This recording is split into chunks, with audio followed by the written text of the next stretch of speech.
Et c'est parti pour ce nouvel épisode de podcast No Rules avec un invité pour qui je suis ravi et fier de l'avoir dans ce podcast avec Théophile Laroussini qui va se présenter. Je vais lui laisser la primeur de se présenter, mais je suis vraiment ravi. Vous allez comprendre pourquoi, chers auditeurs. Je suis content de l'avoir. Théophile, je vais te poser une question. Qui es-tu? Salut Cédric, merci beaucoup de m'avoir invité déjà. C'est un plaisir d'être là et de passer cette petite heure en ta compagnie. Je la vois un petit peu cassée. Je suis malade tout le temps en ce moment. Vous allez savoir pourquoi très vite, mais c'est pas grave. Pour me présenter rapidement, écoute, j'ai 32 ans depuis cet été. Depuis cette année, je suis papa aussi. Donc, gros bouleversement dans mon quotidien, etc., etc. Même si c'était un peu prévu dans ma vie, tu vois. Ouais, je voulais avoir un enfant après 30 ans et avec ma femme, on est ensemble depuis longtemps. Donc, c'était pas quelque chose d'inattendu, tu vois. On était content, on voulait avoir un enfant et tout. Mais évidemment, ça change. J'avais fait un post d'ailleurs sur LinkedIn. Écoute, je publie aussi une fois par jour sur LinkedIn. Voilà, si vous voulez venir me suivre, ce sera un plaisir d'échanger ensemble. Et en live tous les jeudis sur LinkedIn. Comme ça, on va discuter. Je fais ma promo, tu m'excuses. Ben, tu fais bien, on va Tranquille. y venir sur LinkedIn. Normal, normal. Et c'est comme ça qu'on s'est connus avec Cédric d'ailleurs. Et du coup, ouais, j'avais fait un post, je crois, en mode je suis prêt pour avoir un enfant, ça va rien changer et tout. Je me suis préparé, c'est normal. Erreur, erreur, fatale, erreur funeste. Ça change tout dans la vie, évidemment. Surtout les priorités, en fait, on s'y attend, mais on s'y attend théoriquement, en fait, tu vois. Et dans les faits, c'est vrai que j'ai toujours fait attention à mon équipe vie pro, vie perso, en réalité, donc c'est pas non plus, tu vois, un bouleversement total. J'ai toujours fait attention à bien séparer les deux et à pas me définir par le fait que je gère une entreprise, par exemple, ou que je fasse telle ou telle chose, tu vois. Donc ça allait, mais vraiment, ouais, concrètement, tu vois, bah, le plus important, c'est mon bébé, quoi, voilà. Donc, je peux vous montrer des photos de mon bébé si vous voulez, mais je vais pas le faire parce que je veux pas en mettre sur Internet. Comment il Mais s'appelle? je vais pas trop en parler, t'inquiète, on va rester sur le pro. Non, mais c'est Mais intéressant. voilà, du coup, pour me présenter, sinon, de manière plus un peu pragmatique, donc j'ai fait de longues études de mon côté. J'ai commencé à faire des études de philo que j'ai abandonnées 2 fois d'affilée parce que ça me saoulait un petit peu. J'étais pas mature et prêt pour me lancer dans la vie professionnelle après le bac. Moi, je préférais faire la fête avec mes amis et voyager. Donc, du coup, première année de philo, je suis parti à Londres. J'ai dit, vas-y, ça me saoule. Je suis allé vivre à Londres pendant 6 mois. C'était cool. Je suis rentré parce que je me suis fait virer en fait de mon travail. J'avais disparu pendant 2 jours pour aller faire la fête avec avec des collègues pour fêter un Normal. anniversaire. Ils m'ont appelé, ils m'ont dit, bah, ne reviens plus. J'étais là, ok, ça me va, j'en avais marre. Donc voilà. Et l'année d'après, c'est quand j'ai rencontré ma femme en fait, qui est mexicaine. Et du coup, j'ai commencé une L1 de philo et je suis parti au Mexique en fait. Je me suis dit, c'est peut-être c'est plus cool. Donc voilà. Donc c'était bien. Et ensuite, je suis rentré en France, elle est venue avec moi. Et là, bah, ça fait 12 13 ans. C'était en 2012, je crois. Donc ça fait 12 ans. 12 ans et demi qu'on est ensemble. Et enfin, on a un bébé. Voilà. Comme quoi, Hmm. il faut. Toutes les bonnes choses sont attendent, comme on dit. Et du coup, je suis entré en France et là, je me suis dit, bon, il faut peut-être que je me mette les piles, tu vois. J'ai une copine, voilà. Du coup, j'habitais plus chez mes parents parce que j'étais à l'étranger, tu vois. Enfin, chez ma mère en l'occurrence, parce que j'étais à l'étranger. Et là, je me suis dit, bah voilà, je rentre. J'ai une copine qui vient en France pour moi. Elle avait de la famille en France et tout aussi, hein. Elle est pas venue de nulle part et des amis, mais du coup, il fallait que je trouve un appart, donc que je trouve un boulot, etc., etc., et que je commence à, tu vois, à penser à mon futur un peu sérieusement. Et du coup, ça, c'était quoi? C'était 2012. Ouais, c'est à 2012. Et du coup, je me suis inscrit en fac de sociologie, en fait, parce que c'est la seule fac qui m'a accepté à l'époque, parce que j'ai eu genre 10,1 au bac, tu vois. J'ai vraiment l'élève typique. En fait, j'ai jamais travaillé, j'ai jamais révisé, j'ai jamais fait mes devoirs, j'ai jamais rien fait, en fait, et juste, je faisais juste pour, tu vois, passer, tu vois, le délire. L'élève, on dit potentiel, mais il Ouais. n'exploite pas, il vient pas en cours et tout, quoi. Tu vois, le genre de truc.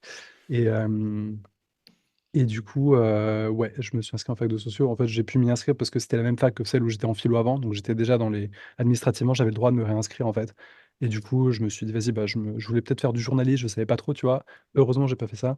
Parce que le journalisme, c'est pas c'est pas le champ le plus simple pour travailler dans le monde actuellement. Du coup, je me suis inscrit en L1 de sociaux. Et voilà. Et là, j'ai arrêté bah, la 5e année de mon doctorat, là, tu vois, l'année dernière. Ok. J'ai abandonné le doctorat malheureusement, mais bon, dans le cadre du doctorat, j'ai écrit un livre quand même avec des collègues, j'ai publié des articles, je suis assez content de ce que j'ai pu faire. Et j'ai arrêté pour des raisons que je vous expliquerai tout à l'heure peut-être, mais notamment parce que voilà, Ce que je faisais à LinkUp, en fait, prenait beaucoup trop de place. Et en fait, entre une carrière précaire de chercheur qui galère à trouver des financements, tu vois, et un salaire confortable, on va pas se mentir, de CEO, avec des responsabilités et tout, je me suis dit, vas-y, écoute, je vais pas galérer à chercher des financements à 1 700 € par mois, tu vois, Hmm. alors que je peux gagner bah, presque le triple. Je dois être à 4 800 net, tu vois, par mois là en tant que Hmm. CEO. 4 800, 900 en fonction des impôts et tout, prélèvement à la source. Donc rien à voir, tu vois, en termes de sécurité matérielle et tout. Bon. Et puis le job est fascinant et tout, donc le choix était assez vite fait. Et le Covid m'a un peu bloqué là-dedans. Mais bref, tout ça pour dire que j'ai passé ouais, une bonne dizaine d'années à étudier la sociologie, à en faire. C'était passionnant, ça m'a vraiment formé intellectuellement et tout. Et longtemps, quand on me disait, bah, tu fais quoi? Je disais, bah, je suis chercheur en sociologie, tu vois, je fais un doctorat et tout, ça c'était cool. Et là, petit à petit, je transitionne en disant, bah, je gère une entreprise de formation pour me présenter professionnellement quand on me demande. Donc voilà. Et j'ai commencé vraiment, tu vois, je parlais tout à l'heure du syndrome de l'élève un peu qui bosse pas et tout, et en réalité, j'ai commencé à vraiment m'intéresser, tu vois, à la socio et tout en L3, troisième année de licence, où vraiment tu peux commencer à faire tes propres sujets de recherche, entre guillemets, tu vois. Pas non plus que à toi, mais tu peux commencer à être un peu plus indépendant, et c'est vraiment à ce moment-là que ma passion un peu est née, tu vois, pour la recherche, pour aller bah, chercher des articles, les lire, conceptualiser, théoriser, créer de la donnée et faire de l'analyse stat. Et ensuite, je me suis vraiment spécialisé pendant le doctorat dans l'analyse statistique du langage. Ok. Ça s'appelle Quantitative Textual Analysis, je crois, en français. Et c'est un champ de recherche bah, qui a donné aujourd'hui l'explosion des LLM, des Large Language Models, donc ChatGPT et tout. Et du coup, bah, c'est passionnant. Et voilà, c'était un peu mes spécialités. Et du coup, ma thèse, ça portait sur les discours environnementaux. Donc, j'analysais les discours environnementaux des gens et, et j'en tirais des conclusions. En gros, je disais, tu sais, je catégorisais, voilà, tel type d'acteur parle de telle manière sur l'environnement, c'est tel type de représentation, de croyance par rapport à l'environnement et tout.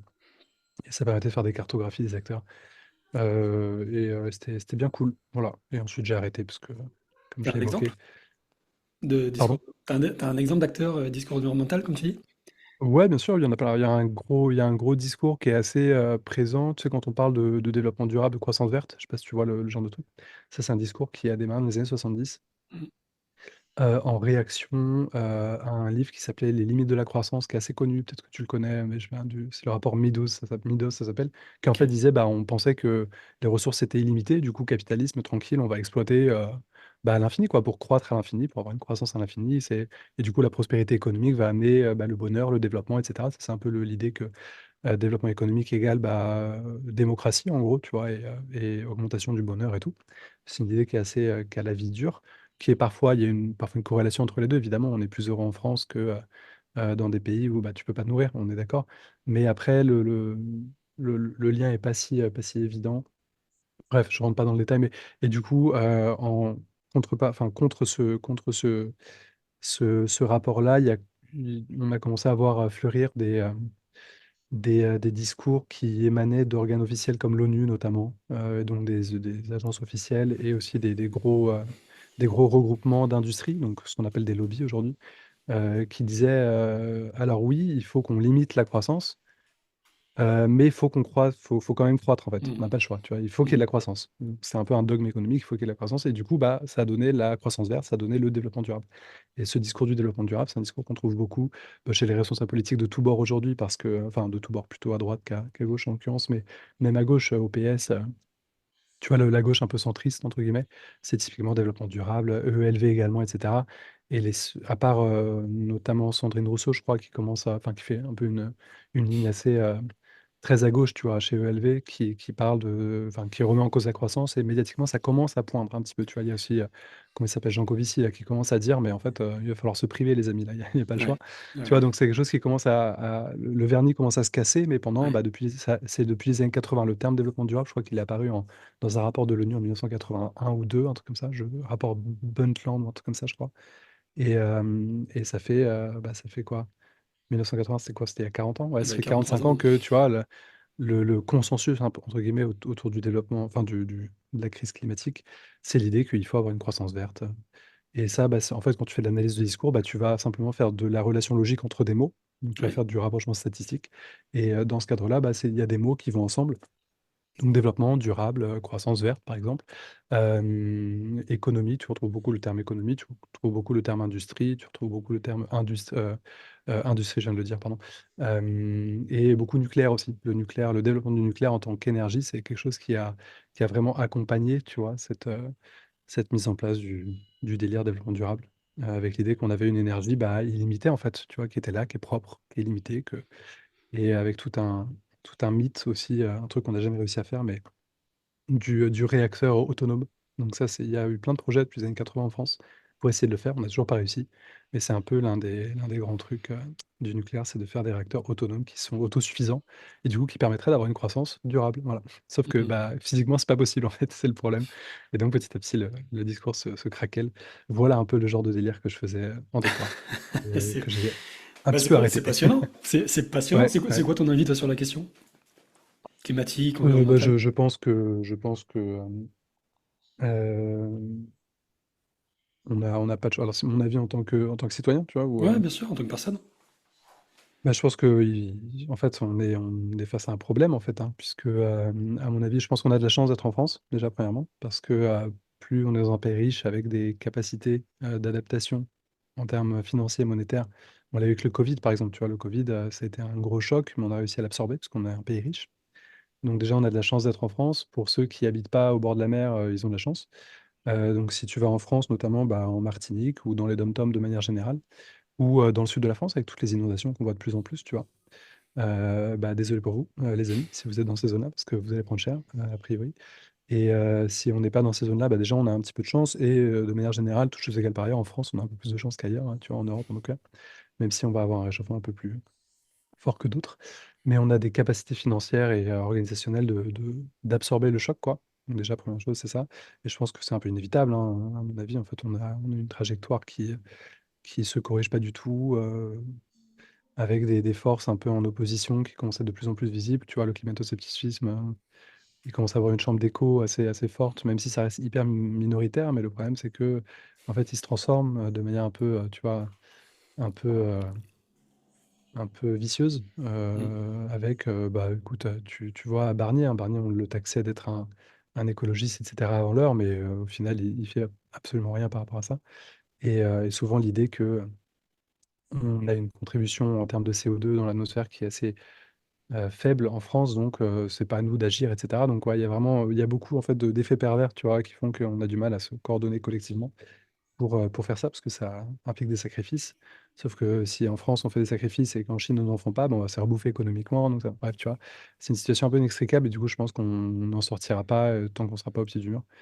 Et du coup, bah, on verra, hein. Écoute, je suis pas hyper optimiste, Ouais, ouais, c'est mais marrant. Je te connaissais pas cette vision-là par rapport à. En ouais, tout cas, ces convictions personnelles par rapport à ce sujet, parce que, alors après LinkedIn, on voit pas tout non plus, on est dans le bulle algorithmique, mais j'ai pas eu l'impression que tu as été ouais. sur ce sujet qui, pour le J'en coup, parlais un peu avant. est. T'en parles un J'en peu parlais avant? un peu avant et j'ai recentré ma ligne éditoriale pour pas Ouais, me, tu vois, parce qu'à un moment, en fait, faut se dire, je kiffe LinkedIn.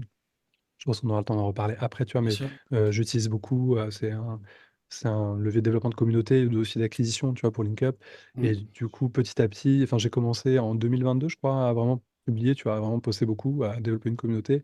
Là, je commence à vraiment accélérer le truc, là, en ce moment. Et avant, je faisais beaucoup de personal branding en parlant un peu de moi, etc., de mes Ouais, convictions et tout. Je le faisais plus. Et là, dans mes poches, je me suis dit, vas-y, je vais quand même me recentrer, apporter de la valeur à mes clients et à mes potentiels clients, la cible. en me disant, bon, voilà, si j'y passe du temps, c'est pas pour raconter ma life, tu vois. Et après, j'ai d'autres formats où c'est plus cool. Donc, je fais un live tous les jeudis, tu vois, de 1 heure et demie. On lit des trucs ensemble, on rigole, on discute. Et en gros, c'est assez simple en l'écoutant de savoir ce que je pense un peu de manière générale de plein de sujets, tu vois.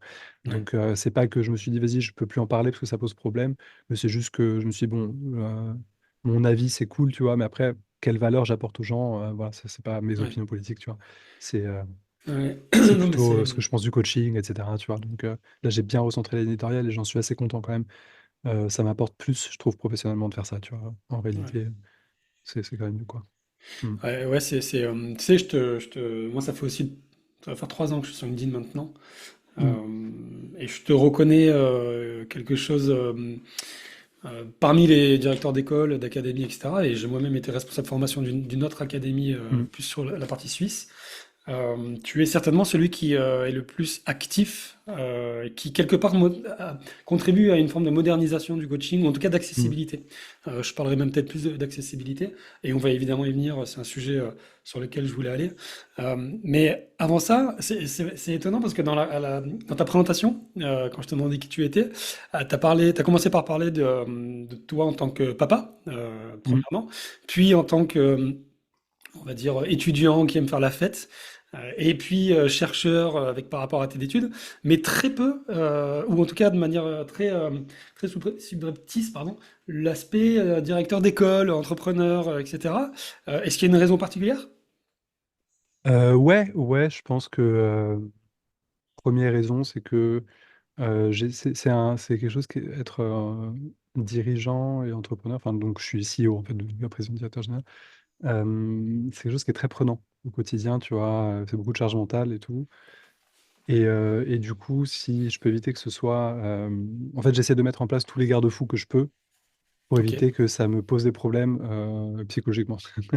Ah En ouais, à ce d'autres point-là. mots, enfin, tout va bien, tu vois, dans ma vie, je suis en pleine forme, mais justement, je mets en place des éléments qui font que je veux pas me définir comme dirigeant, parce que dirigeant, c'est déjà un métier en tant que tel, tu vois, qui est très prenant. Euh, donc, ce que je dis, c'est une charge mentale. Tu penses à, tu vois, il y a des problèmes parfois qui peuvent être assez chiants. Il faut réfléchir et tout.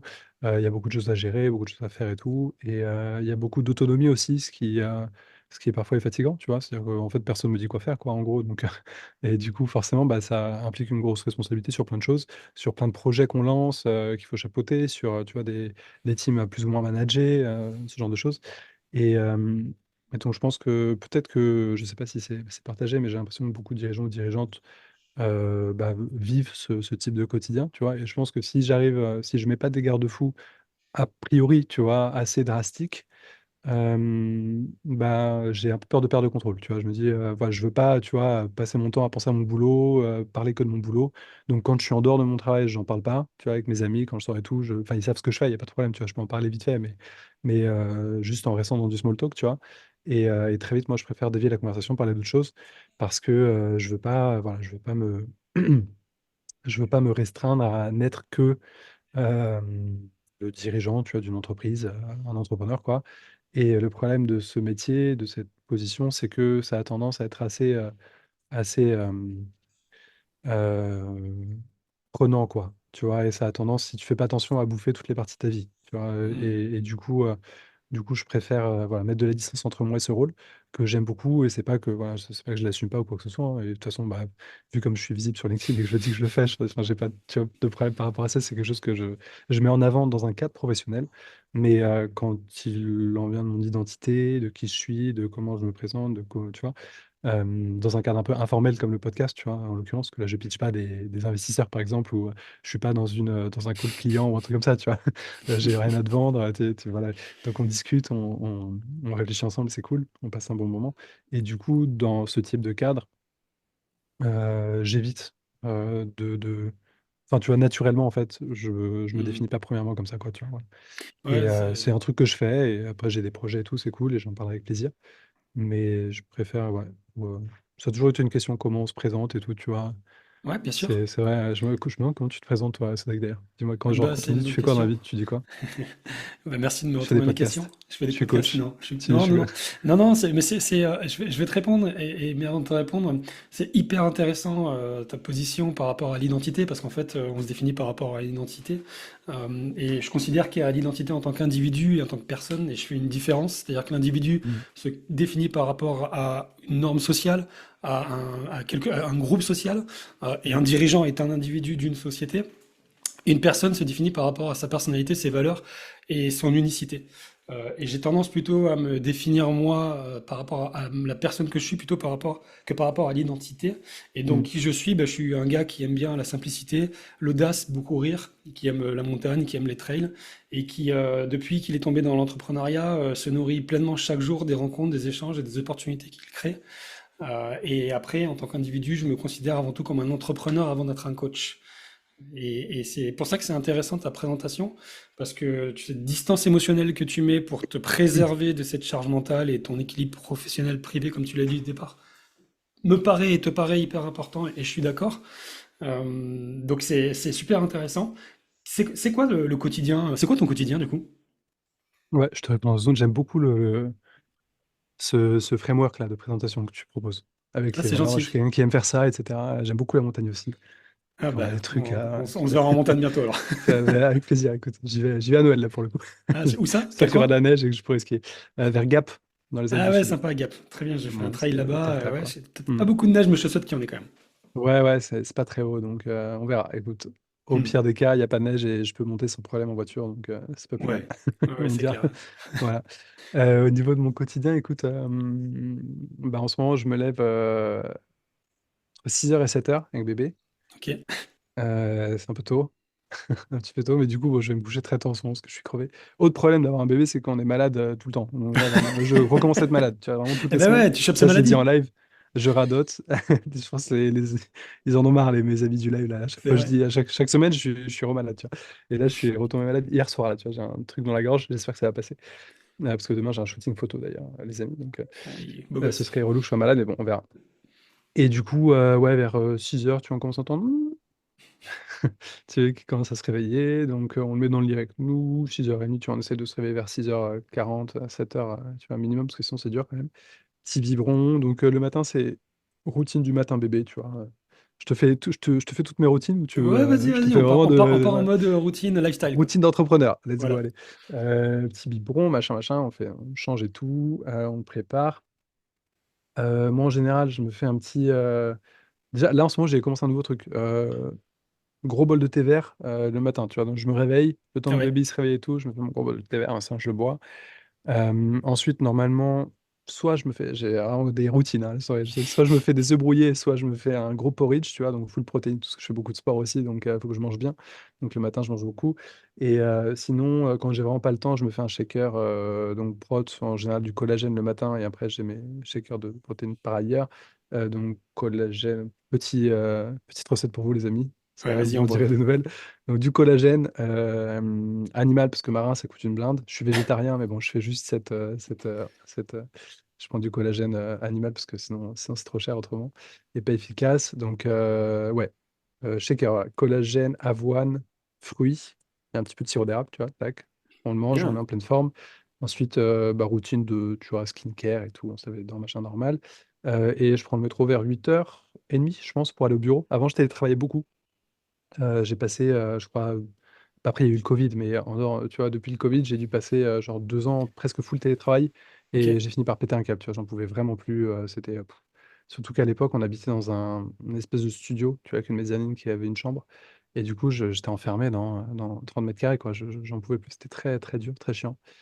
À force, même si j'adore le télétravail, mais tu vois, à un moment, ça m'a vraiment pesé. Donc, j'avais beaucoup en coworking et tout pour changer. Et là, depuis. Alors, on a déménagé en septembre dans Paris, donc on était un endroit dans Paris, on allait ailleurs dans Paris pour le bébé, pour avoir une chambre en plus. Et du coup, là, ma meuf m'a dit c'est mort, tu télétravailles plus, tu vois, parce que ça prend de la place dans la maison. Je fais ok, fair enough. Et du coup, j'ai commencé à retourner au bureau tous les jours depuis un an, en gros, depuis septembre 2023, tu vois. Ok. Et j'avais ma routine tous les jours au bureau. Et du coup, là, je fais pareil. Bah, après, j'étais en congé paternité pas mal de temps là, euh, cette année, parce que mon bébé, il est né fin février, donc j'ai eu 2 mois à peu près de congé paternité. Ensuite, je suis allé en Espagne avec ma meuf pendant 2 semaines où j'étais travaillé de là-bas. Ensuite, c'était l'été, bref, tu vois, donc j'étais pas trop au bureau à ce moment-là. Je bossais plus de chez moi. Avec un enfant en bas âge, c'était plus simple à gérer parce qu'il y avait quelques problèmes et tout.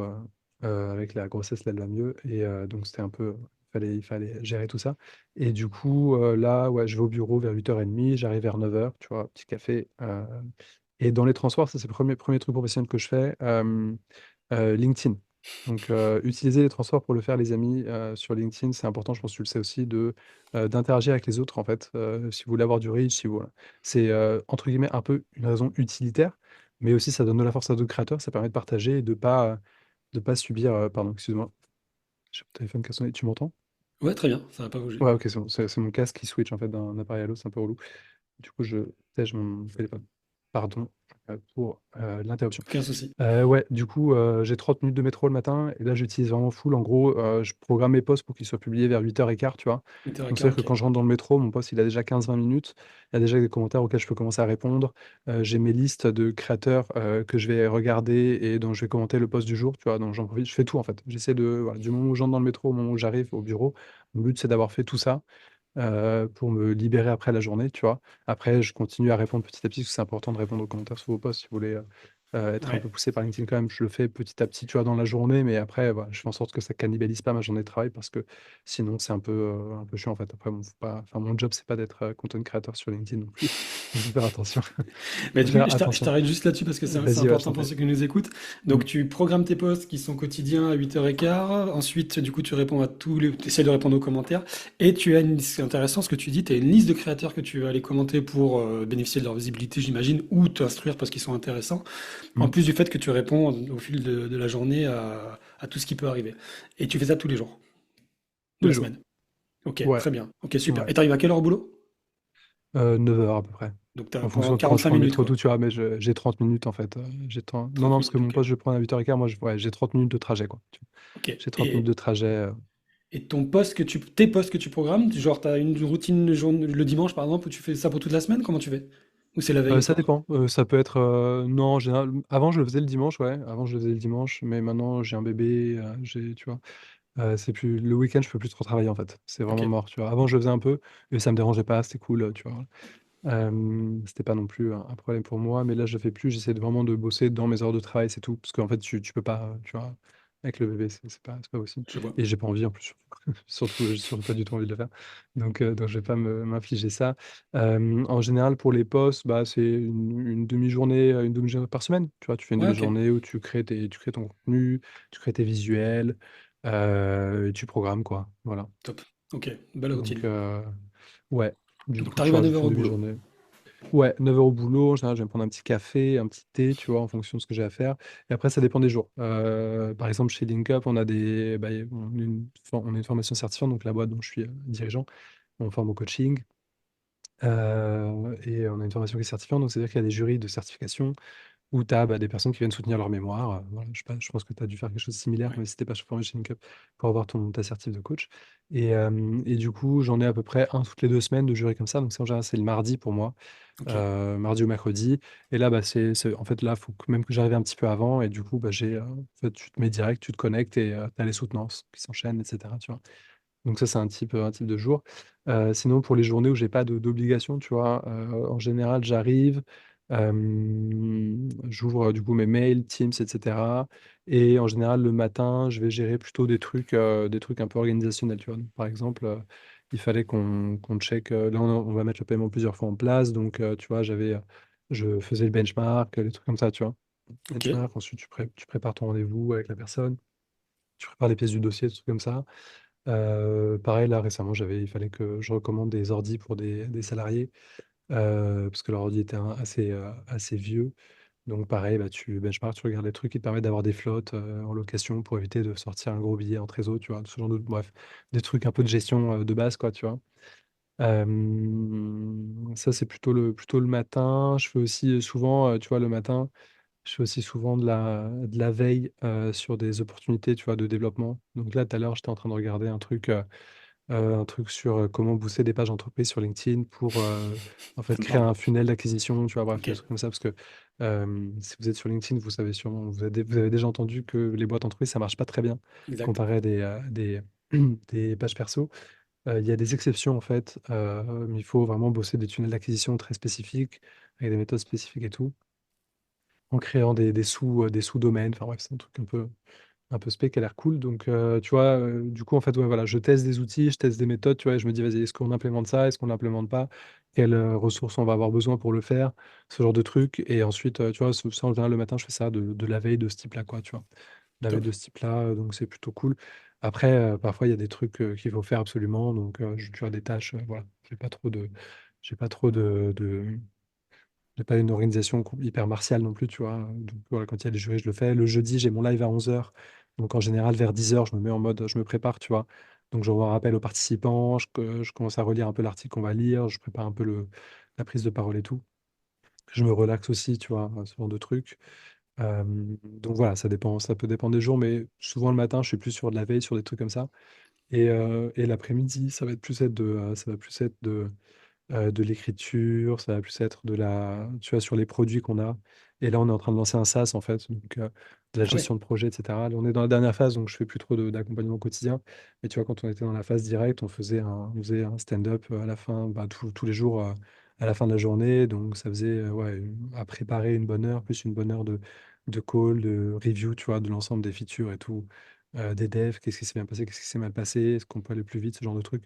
Donc, quand je suis, ouais, comme je fonctionne un peu par projet, tu vois, c'est quoi euh, le SaaS? Tu peux nous en dire plus? c'est un sas de gestion d'activité pour les coachs. Donc en gros, il y a plein de galères quand on est coach. Le problème, c'est que pour être coach, il faut aussi être entrepreneur. Toi, tu te définis comme entrepreneur en premier.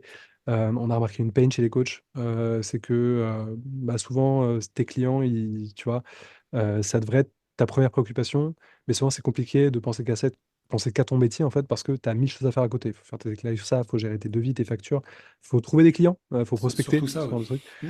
Voilà. Et il y a aussi un impératif quand tu es coach, c'est de toujours être en amélioration continue de tes compétences, de tes connaissances et tout. Et on s'est dit, bah, en fait, il y a plein de trucs qui existent, tu vois, pour faire ça, mais ça demande beaucoup de ressources. En termes de veille, il faut tester les outils. Si ne te conviennent pas, il faut que tu rechanges. C'est chiant, c'est chronophage. On a fait un outil tout en un pour gérer toute ton activité de coach, pour éviter toutes les galères administratives, de gestion de compétences et tout. Donc, on est Ah très ouais. content du Attends, mais c'est produit. super On smart a ça. fait, ouais, ouais, ouais, on Vous a fait arrivez à une répondre bêta à qu'on cette a fait douleur-là? tourner. Bah, écoute. Ah, j'ai hâte de voir C'est ça. fait pour, c'est fait pour. On a fait une bêta, on a fait une bêta qu'on a fait tourner pendant à peu près un an et demi. Ah On ouais, fait des ok, tests bien. UX et tout, tu vois. On l'a fait vraiment en low-key, tu vois, tranquille. Et là, on lance la version finale du produit, quoi. C'est lourd. Normalement, mise Ah en prod ouais, jeudi. Écoute, excellent. on fait le dernier test avec l'URSSAF. Là, faut qu'on leur envoie notre environnement de prod pour qu'ils valident l'API. Et en fait, tu cliques sur un bouton, tes déclarations URSSAF, elles sont générées automatiquement parce qu'on a fait le rapprochement bancaire ailleurs et tout, tu vois. Super. Donc, c'est du lourd. Si tu export comptable aussi, tu envoies à ton expert Génial. comptable, tu rien à faire. Lui, il a toutes tes lignes, tu as déjà tout, tu as tout labellisé et tout. Ça fait gagner du temps, ça fait gagner de l'argent. Que Bravo. demander C'est de quoi plus? Écoute, le... Bah non, mais c'est énorme, mais c'est quoi la tarification? c'est avec un engagement d'un an, c'est 33 euros par mois. Donc on s'est dit, vas-y, on fait un truc pas cher du tout. Tu vois, le but, c'est que ce soit le plus accessible possible. Ouais, Donc c'est 396 euros par an, en gros, tu vois. ouais, c'est Sachant super que dedans, intéressant. on a mis une on a fait des petits, tu vois, des petits. Je sais pas si tu connais l'histoire d'Airbnb, par exemple, qui avait un peu hacké Craigslist, tu vois. Non, On ouais, a fait dis-moi. des petits hacks comme ça. Donc, on a pris une petite intégration Zoom Pro qui nous permet de vous permettre, en fait, en tant qu'utilisateur, de générer des réunions pro, type Super. pro avec Zoom, gratuitement. Donc, Ouais, bah ça te fait déjà, il y a économiser dans les 150 euros par 33. an. Ouais, voilà, c'est ça. C'est pas mal. Ouais, C'est cool. carrément. Et comment Donc, vous pour répondez 33 euros par à mois. la question de l'acquisition client avec cette application? Pour l'acquisition, il y a deux trucs. Donc, déjà, on a un système de gestion de prospects, tu vois, typique, hein, donc, c'est un mini CRM. C'est vrai, ouais. Le but, c'est de le développer petit à petit pour en faire un CRM assez complet. Mais là, pour l'instant, tu vois, tu as, un forme de captation de lead, tu vois, et ça te crée ton lead dans la plateforme. Avec, tu peux gérer tes rendez-vous, ça devient un client, tu peux lui envoyer ton devis, tu peux lui envoyer ta facture directement. Gestion client, tu vois, classique, on va dire, de récolte. Et toute la partie, donc ça, c'est la partie gestion des leads, tu vois, gestion des leads, on propose ça. Et la partie Acquisition. génération, Ouais, acquisition de génération. leads, ça c'est un autre truc. Euh, le but à terme, ça va être de vraiment muscler le SaaS à ce niveau-là, tu vois. Pour l'instant, chaque utilisateur a sa page, genre tu vois, sa page avec ses offres, avec ses produits qui est mise en avant, en fait, enfin, qui est sur un annuaire, tu vois, Ouais. et qui est référencé sur Google. Donc, on a fait tout un boulot de SEO pour gérer ça, pour flotter un peu Google avec les coachs, tu vois, tout simplement, pour vous donner le plus de visibilité possible. Après, moi, mes conseils, c'est d'être multicanal, mais ça, on en revient après, hein, tu vois, mais pour tout ce qui est acquisition, le but, petit à petit, ça va être de transitionner vers un système un peu de marketplace, tu vois, de coach, où tu cherches un coach, tu vas sur la plateforme, et tu as tous tes coachs avec leur spécialité et tout, et Et tout, et ouais, tout. ouais. Mais ça va être l'évolution un peu naturelle du SaaS, tu vois. Pour l'instant, on se concentre plus sur la gestion de l'activité Mm. et moins sur l'acquisition en elle-même, tu vois.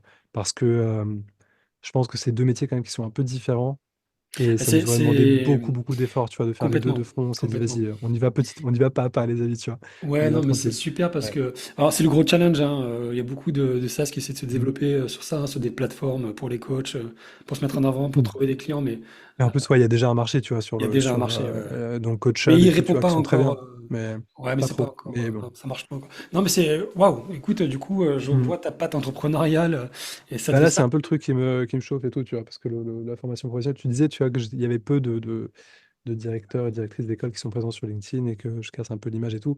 C'est vrai que moi, je les aime beaucoup, les autres directeurs d'école, tu vois, je suis pas là pour la critique et tout, mais c'est vrai qu'on c'est pas du tout le même monde, tu vois. Non, non, c'est pas le même monde, je On suis a, on a d'accord. différents trucs. Et après, c'est une question de génération, parce que moi, je regarde les Aussi. partenaires avec qui on bosse, bah, la moyenne d'âge, c'est une soixantaine d'années, tu vois. Donc, moi, j'en ai la moitié, en fait.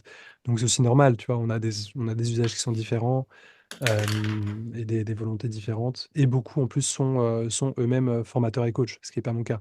Moi, je suis formé au coaching, mais j'interviens pratiquement pas en tant que formateur dans la Tu fais formation. pas, ouais. Je fais deux, trois Ok. confs et tout, tu vois, cool, mais c'est surtout en sortie de formation que je propose plein de trucs, tu vois. Ok, ouais, ouais. Mais dans un autre registre, je suis pas en mode formateur, on est plus en mode pote, ami, communauté, et on s'épaule, et je vous propose des trucs gratuits et tout, tu vois, sur le Discord de LinkUp, sur le Discord des alumni.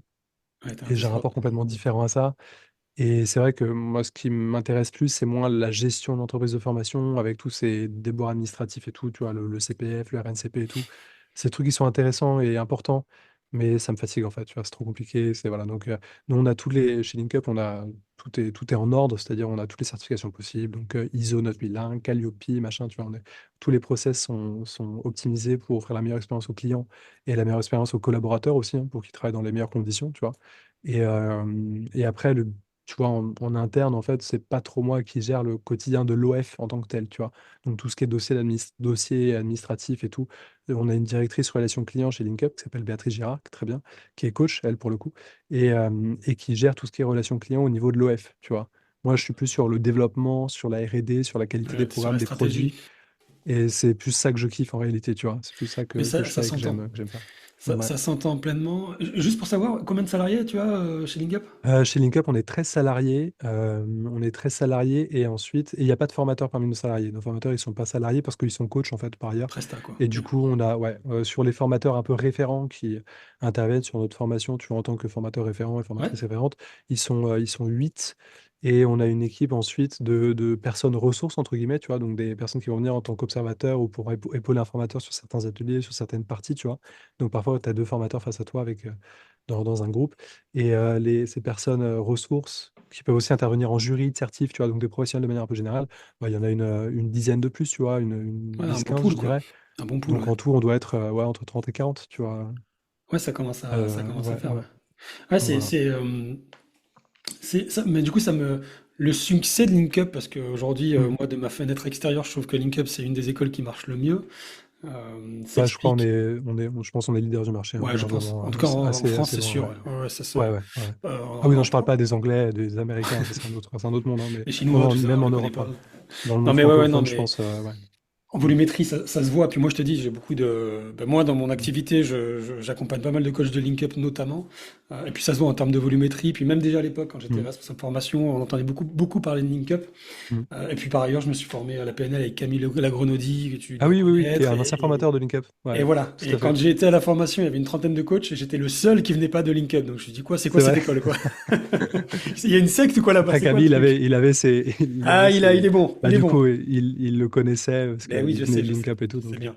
Et c'est c'est pas un petit étonnant. peu ce qui m'arrive moi aussi avec l'académie dans laquelle j'étais, où il y a des coachs Hmm. que j'ai formés qui me suivent dans ma nouvelle activité. Ouais, Mais du coup, ouais, normal. j'aime beaucoup cette posture que tu as de t'es vraiment dans la stratégie, dans le développement, et c'est pour ça que tu disais que tu t'affairais un peu au projet.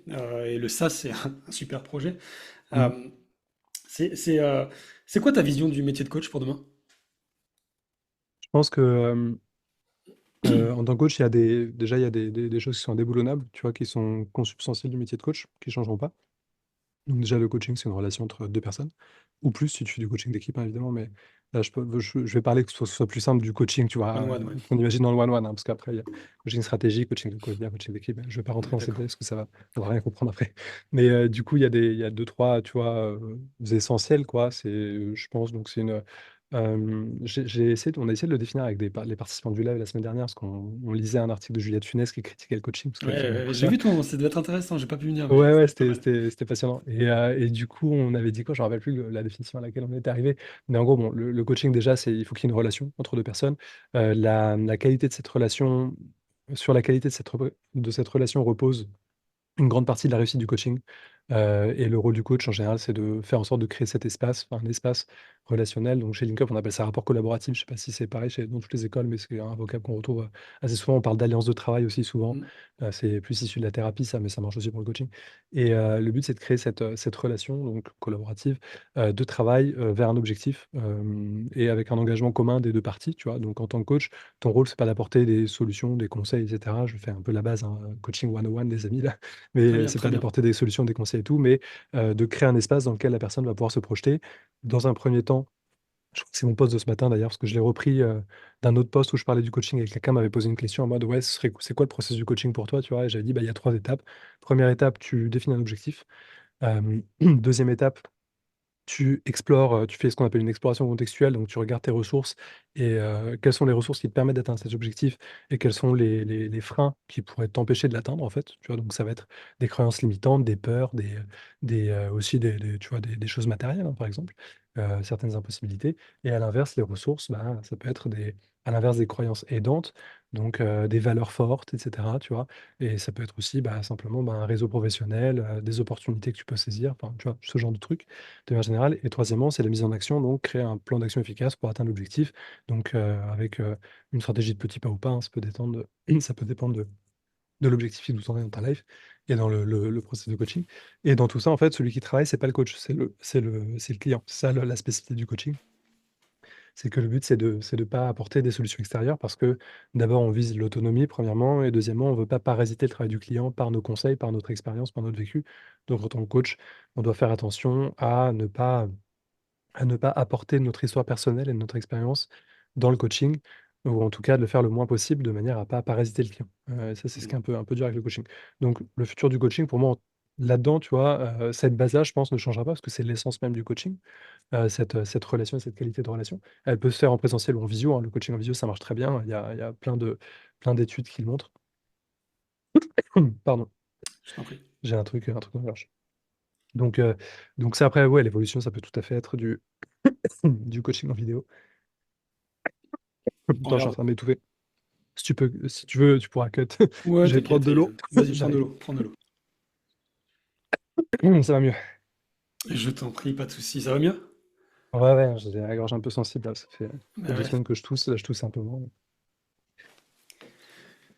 Pardon. Ouais, du coup, attends, je T'en reprends étais où j'en étais. l'aspect visio qui se développait de plus en plus. Ouais. Ouais, donc après, tu vois, il peut y avoir je pense, des évolutions un peu technologiques qui vont permettre Ouais. d'avoir une relation client un peu différente, tu vois. Il y a de plus en plus de coachs qui vont avoir des lignes WhatsApp, tu vois, ouvertes. J'ai vu un Mhm. post d'un coach qui a été formé chez Linkedin qui s'appelle Martin Bassard, qui poste pas mal sur LinkedIn, dont l'activité se porte bien, tu vois, et qui parlait justement du fait que lui, il avait des groupes WhatsApp, tu vois, avec ses clients et tout, tu vois. Donc, je pense, en termes d'évolution, tu vois, purement sur le contenu du coaching, je pense qu'il y a une base qui est l'essence du coaching, qui n'a pas trop vocation à changer, dans le sens où bah, c'est ce qui définit le coaching, tu vois, donc il n'y a pas trop de raison que ça change. Mais après, dans les modalités, je pense que ça peut évoluer. Donc, on pourrait avoir de plus en plus, tu vois, je sais pas, des micro process de coaching qui peuvent être faits par chatbot, tu vois, qui peuvent venir, à mon avis, renforcer, tu vois, l'interséance, renforcer les coachings ou justement être une ressource, tu vois, sur laquelle s'appuyer pour atteindre l'objectif, même quand tu as fini le coaching, tu vois, ce genre de choses. À mon avis, moi, je vois pas trop d'impossibilité à ça et je pense que dans le contenu, l'évolution naturelle, ça va être ça, tu vois. Donc, plus de relations entre coach et coaché, tu vois, via des échanges plus informels, tu vois, et modifier en fonction des besoins de chacun. Après, ça, tu gères client avec Ouais. client. Et des interfaces, tu vois, qui vont venir augmenter, je pense, la relation coach-coaché, à mon avis. Tu vois, je pense que ça va être ça euh, sur le contenu. Ensuite, au niveau du marché, en termes d'évolution, bah, ce qui est bien, c'est qu'en France, il y a une grosse marge d'évolution sur le coaching. Aujourd'hui, si je ne me trompe pas, le marché en France, c'est 300 millions, je crois, d'euros Mhm. Ok. annuels C'est possible. en France. Et c'est entre un tiers et la moitié qui se fait en entreprise. Et je pense que la part en entreprise va augmenter beaucoup, beaucoup, beaucoup Ah ouais, bientôt. tu penses? Enfin, Ah, c'est marrant, rapidement, j'avais ouais, plutôt ouais, la ouais. vision inverse. Pourquoi tu penses C'est ça, vrai? toi? Ouais, je pense, ouais. Bah parce que en fait, enfin, en tout cas, moi, je le vois chez LinkUp, on a formé beaucoup de coachs, des grosses boîtes en France, tu vois, tous les départements coaching interne, La Poste, Orange, SNCF et tout, on en a formé beaucoup. Et du coup, tout ce qui est grosse, grosse boîte, le marché est déjà, tu vois, bien, bien structuré. Mm. Tout ce qui est administration publique, etc., aussi, c'est à ouais, 70-80% peut-être, tu vois, ils sont équipés, quoi. Mais toutes les PME, tu vois, donc je parle pas de, tu vois, une entreprise comme LinkUp, on est 15, on va pas avoir un coach interne, tu vois, évidemment, ça n'a pas de sens. Mais des PME de 500, tu vois, 1000 salariés, il y en a énormément, et il y en a énormément qui sont pas du tout staffés en coach ou qui font pas encore appel à du coaching. Et je pense que ça, c'est un marché énorme C'est vrai. qui est en train de s'ouvrir là petit à petit, tu vois. Et c'est vraiment une énorme opportunité, en fait, d'évolution. Ouais, Donc au c'est niveau vrai. du marché, ça, à mon avis, ça va vraiment, ouais, enfin, je pense que c'est inéluctable Ouais, que le marché croisse. Et c'est ça, à mon avis, les leviers de croissance, plus que le coaching individuel, personnel, parce que je pense qu'il y a de plus en plus de solutions qui permettent, tu vois, quand tu es quelqu'un et que tu t'inscris dans une démarche plus de développement perso, tu vois, de manière un peu plus générale, il y a beaucoup de ressources qui sont accessibles et moins chères que le coaching en vrai. Du coup, je pense que ça, petit à petit, ça va, tu vois, ça va Ok, pas être ouais. trop. Enfin, à mon avis, ça, c'est pas trop une évolution naturelle du marché, tu vois, je pense. Après, je peux me Non, mais tromper, c'est hein. super. Mais je pense que c'est plus entrepreneur, boîte et tout, et ça, à mon avis, ça va pas mal exploser dans les années à venir, ouais, je pense.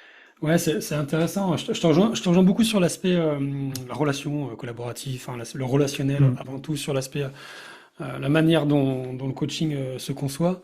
J'aurais peut-être plus tendance à diverger sur l'évolution du marché, où effectivement, Mm. naturellement, le coaching va s'implanter de plus en plus dans les entreprises qui prennent conscience de la puissance de cette pratique-là versus la formation. Encore que la Ouais. formation, comme c'est encore très Calliope, CPF, etc., que c'est pas encore le cas du coaching, donc ça, Mm. ils ont encore tendance à aller sur la formation parce qu'en plus ça rassure plus. Je Mais pense que le souvent, tu vois, coach, j'ai pas mal de. Juste pour faire un petit ouais, bien sûr, aparté, vas-y, faites vas-y. attention, les coachs, ne faites pas ça, hein, parce que je sais qu'il y a certaines personnes qui le font et c'est complètement illégal, donc faites attention à ça. Mais il y a beaucoup Et d'entreprises, moi ouais, j'ai beaucoup de retours de coachs qui me disent ben, il y a des entreprises qui veulent me prester et elles me demandent de passer la presta en absolument, formation, tu vois. absolument, Mais ils veulent du coaching en fait. Ils veulent pas, mais comme tu dis, c'est un absolument, gros pain. absolument. Donc il faut faire vraiment attention parce que Calliope, ils rigolent pas avec ça. Donc faites Une pas dérive, n'importe ouais. quoi dans vos devis et tout. Faites pas passer ça sur la formation. Le coaching, c'est du coaching, formation, c'est autre chose. Faites attention à ça, mais c'est vrai que les entreprises, beaucoup demandent ça. Et en fait, il y a beaucoup de demandes pour le coaching bah, qui est, comme tu dis, ça, c'est un frein, en fait, que tu vois, C'est un le, gros le- frein, le ouais. financement tu vois, Ouais, mais et c'est c'est c'est une cher, vraie quoi. dérive. Mm. C'est une vraie dérive. J'en parlais hier avec d'ailleurs une ancienne coach de LinkUp, Delphine, Mm. peu importe, qui est aussi coach et formatrice et qui effectivement en entreprise est beaucoup plus sollicitée sur l'aspect formation pour ce point de vue-là. Mm. Et par ailleurs, même si le coaching développe, j'ai cette intuition qui va être beaucoup canalisée par des grosses boîtes du marché, Mm. à l'instar de la formation. En revanche, c'est vrai que sur l'aspect individuel ou particulier, j'ai une vision un petit peu, bon après c'est subjectif et personnel, donc ça vaut ce que ça vaut, mais un petit peu divergente dans le sens où c'est vrai qu'en école de coaching, et j'étais comme ça à l'époque aussi, mais on apprend naturellement, et le but il est là, c'est d'apprendre une vraie compétence, une vraie méthode, une vraie posture avec de vrais Mm. outils. Mais sur un point de vue marché, finalement, c'est pas tant adapté par rapport au particulier à qui il faut répondre à une douleur, à un pain, comme tu disais tout à Mm. l'heure, à un problème, à un besoin. Et c'est pas forcément un problème de confiance en soi, de gestion du stress, c'est plus souvent un problème lié à la vie de tous les jours, du style, je suis hypersensible, j'arrive pas à en sortir, Mm. j'ai des relations toxiques avec mon manager, je sais pas comment faire. Mm. Et plus les coachs se dirigent vers ce type de niche ou spécificité, plus effectivement, selon moi, et c'est ce qu'on constate aujourd'hui, on peut voir une progression du marché sur l'aspect B2C, enfin plus particulier. Mm. Mais ça va être hyper intéressant à suivre. En plus, on va avoir un super SaaS qui va nous aider, donc ça va être top. Exactement. Et on pourra Comment... piloter toutes ces Bah évolutions, oui, ouais, c'est vrai. on l'attend ce SaaS. Comment, juste en un mot rapide, comment tu décrirais l'école de LinkUp pour des coachs qui voudraient choisir une formation et qui ne sauraient pas quoi choisir tellement il y a de quoi faire sur le marché? Ouais, bah déjà, alors je vais m'orienter sur pourquoi choisir LinkUp, tu vois, mais comment choisir une école? Comment Bien? choisir votre école? Bah, Ok. après, vous faites ce que vous voulez, parce que ça dépend de chacun. Et je pense que c'est une décision personnelle à prendre. Donc voilà, après, si une école, ça se rencontre, quoi, tu vois, C'est c'est bien, comme la c'est beau, baguette c'est magique très beau d'Harry ça. Potter, voilà. Après, pas n'importe quelle école, faites attention s'il vous plaît. Donc il y a deux, trois cas, à mon avis, voilà. Il faut, je pense déjà que tu ailles chercher une certification reconnue par l'État. Je pense que c'est important parce que, en tout cas en France, l'État, ça reste, en tout cas à l'heure actuelle, l'institution de référence pour tout ce qui est, tu vois, développement professionnel. Et bah, pour le vivre de l'intérieur, déposer une certif RNCP, ça ne s'improvise pas, c'est dur, il y a beaucoup de vérifications. Donc, quand vous avez une école avec une certif RNCP, et LinkUp, c'est pas la seule, c'est pour ça que je dis que ouais, il y a différentes strates, tu vois, c'est déjà une preuve de sérieux. Voilà, première chose. Très Donc, bien. à choisir, tu vois, dans les écoles. Il y a sûrement plein d'écoles. Je ne fais pas trop attention aux concurrents et aux autres écoles. En réalité, c'est pas trop. c'est pas trop mon délire, et c'est pas ce dans quoi j'ai envie de mettre mon énergie, moi, perso. Je les respecte tous, ils sont tous, chacun fait ce qu'il doit faire pour son activité, c'est cool. Il y a pas de problème, mais il y a plein d'écoles, mais en tout cas, restreignez votre choix à celles qui sont certifiantes. En France, je pense qu'il y en a 6 ou 7, je crois, un truc comme ça. Donc déjà, ça vous fait 6 ou 7 écoles, vis-à-vis desquelles choisir. Donc déjà, c'est bien, ça restera un choix, ça vous permettra d'éviter de perdre du temps et de galérer à comparer plein d'écoles qui, bah, boxent pas dans la même catégorie entre guillemets, parce qu'elles sont pas certifiées. Ça veut pas dire qu'elles sont mauvaises et tout, mais derrière, à un moment, avoir cette certification, c'est même une reconnaissance, en tant que coach quand on en sort. Donc, voilà, vous en privez pas, ce serait bête. Je pense que voilà, investir dans une formation du temps, parce qu'une formation de coach, c'est long, c'est un métier qui s'apprend, postural, je sais pas combien de temps durait la formation que tu as faite, mais en général, c'est 8-9 mois, tu vois? C'est six C'est, mois, ouais, voilà, ouais. ouais, voilà, ça peut être entre 6, 7, 8, 9 mois. C'est quand même assez long, c'est un temps de vie, quoi. C'est du temps, c'est de l'investissement. La formation NICUP, c'est 400, c'est un peu plus de 400 heures de formation quand même, tu vois. Donc c'est sur 8-9 mois, c'est prenant. Voilà, c'est pas un truc qui s'improvise comme ça. Ah tiens, je vais devenir coach. Ça coûte aussi son prix. Chez NICUP, c'est 6 200. Je crois qu'on doit être l'une des moins chères du marché en plus, parce que nous, on a une capacité, tu vois, en termes de marge qui nous permet d'être un peu moins cher et d'être sur la tranche basse, en tout cas, du Bien marché. sûr, ouais. Parce que le Ouais. but, c'est d'être accessible aussi le plus possible. Donc dès qu'on gagne. Dès qu'on optimise des process et qu'on gagne en efficacité en interne, bah, on le répercute de 2 manières. D'abord, sur la qualité de vie au travail, donc on a réduit le temps de travail, par exemple, tu vois, en Trop optimisant des bien. process. Et deuxièmement, sur la réduction du prix, du coût horaire, de la formation. Ça, c'est les deux postes, tu vois, sur lesquels on investit à chaque fois qu'on fait des économies, en fait. On réinvestit directement sur, voilà, qualité de vie et prix, en fait, pour les gens. Et qualité aussi en augmentant l'individualisation des parcours, tu vois? Donc maintenant, on a des personnes dédiées, pour chaque personne en formation et tout. Donc, tu vois, ça des choses qui coûtent de l'argent, mais on réinvestit dedans. Et donc c'est un investissement, de faire une formation de coaching. Donc, perdez pas votre temps à en faire une qui est pas certifiante. Franchement, c'est dommage. Voilà, je c'est pas que je prêche pour ma paroisse et tout, mais je pense que là, le marché est structuré d'une telle manière, tu me diras si tu es d'accord, Cédric, mais je pense que voilà, il y a une réalité qui est que la certification, c'est un truc sur lequel à côté duquel tu peux pas passer si tu veux répondre à des appels d'offres et tout. Donc, perds pas ton temps dans une école non certifiante, quelle que soit sa qualité. Désolé pour elle, mais voilà. Donc déjà, premièrement, premier filtre, certification. S'il y a une certification RNCP, d'abord, il y a des considérations logistiques. Dans quelles conditions tu veux te former? Est-ce que tu veux te former en présentiel? Est-ce que tu veux te former en distanciel? Chez LinkUp, on a 50% de nos formations en présentiel, 50% en distanciel. Mais on Mhm. n'est pas partout en France non plus, tu vois. On est à Paris, on est à Aix, on est Ok. à Lyon, on est à Bordeaux, Nantes, Strasbourg, Toulouse et Montpellier. Voilà. Ah, ça fait pas mal déjà. Donc, si tu es à Lille, par exemple, bah, à Lille, nous, on fait pas de formation. Désolé. Mais si tu veux une formation à Lille, bah, je suis sûr qu'il y a il y a une école de coaching qui fait une formation à Lille, certifiante, enfin, j'en sais rien, tu vois, mais peut-être. Et dans ce cas-là, bah, soit tu viens à Paris, tu as 1 heure de train, soit tu prends le distanciel chez nous. Mais si tu as absolument une formation à Lille, bah, nous, on peut pas. Voilà. Donc, déjà, hop, ça permet de faire un premier, tu vois, ça permet de faire un premier filtre. Et je pense que c'est des considérations logistiques qui sont importantes parce que quand ça prend du temps, après, tu n'es pas tout le temps en présentiel, tu vois, dans notre formation et dans aucune formation coaching. Mais les considérations logistiques, c'est important. Nous, on a des départs de formation qui sont assez fréquents, parce qu'on a un départ de formation, on en a entre 20 et 25 par an. Donc, c'est à peu près toutes les 2 semaines. Donc, bon, il y a quand même du choix, mais tu vois, c'est pas le cas de toutes les écoles. Et du coup, bah, ça se trouve, l'école avec qui tu as envie de te former, bah, elle a un départ de formation dans 6 mois. Toi, tu as envie de commencer ton projet tout de suite, bah, c'est aussi un critère de choix. Mhm. Donc, deuxième critère de choix, je pense, au-delà de l'assertif, c'est les questions un peu logistiques. Si c'est impossible pour toi de te former sur cette formation avec cette école, bah, c'est impossible, c'est comme ça, c'est la vie. Tu vois, qu'est-ce que tu veux faire? Il y a pas d'autre manière. Ensuite, je pense il y a tout ce qui est la concordance entre la vision du métier, tu vois, que propose l'école et la vision que tu en as aussi. Est-ce que les visions matchent? Est-ce que les valeurs matchent de manière générale? C'est quoi le feeling que tu as avec l'école? Ça, c'est vraiment quelque chose, tu vois, qui est un peu dur à quantifier, quoi, tu vois. La rencontre, comme Euh, tu disais. voilà, c'est ça, exactement. Est-ce que les rencontres commerciales sont bien passées? Donc, nous, on fait en sorte, tu vois, avec une CUP, d'optimiser, de faire que le parcours commercial soit le plus informatif et le plus clair, le plus transparent, le plus précis possible, tu vois, en apportant le plus de valeur possible pour que bah, nos potentiels clients ils puissent comprendre qui on est, comment on fonctionne et ce qu'on va leur proposer, tu vois. Et en mettant carte sur table, voilà ce qu'on fait, voilà ce qu'on est, voilà ce qu'on propose, voilà les conditions, tu vois, etc. Bah, dans ce cadre-là, tu vois, ça te permet d'avoir toutes les armes pour dire, OK, moi ça me plaît, on y va, ou bah ouais, cette vision du coaching peut-être, ou cette manière de faire, moi, ça me convient plus autre chose. Bah, c'est cool, tu vois. Chacun Mhm. voit midi à sa porte, évidemment, et chacun a ses volontés. Donc ça, je pense que c'est le troisième truc un peu plus difficile, tu vois, à Ouais, c'est feeling, quantifier, quoi. quoi. Voilà. Ouais. Ensuite, je dirais autre chose, c'est sur la qualité des programmes. Faites attention. Euh, En fait, le coaching, c'est une discipline qui est scientifique. Pour que ce soit clair, le coaching, c'est le corpus scientifique de la psychologie Il y a un peu de la sociologie des organisations pour le coaching d'entreprise. Euh, Adapté dans un cadre, donc si je me compare à la psychologie, adapté à un cadre non thérapeutique.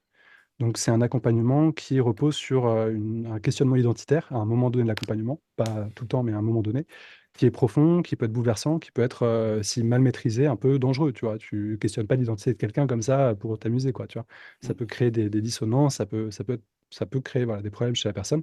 Et du coup, si le professionnel n'est pas certifié, n'est pas sérieux, etc., ça peut être dangereux, donc faites attention. Genre, faire attention avec le coaching, c'est quelque chose qui est assez puissant en termes de processus. On ne peut pas faire n'importe quoi, tu vois.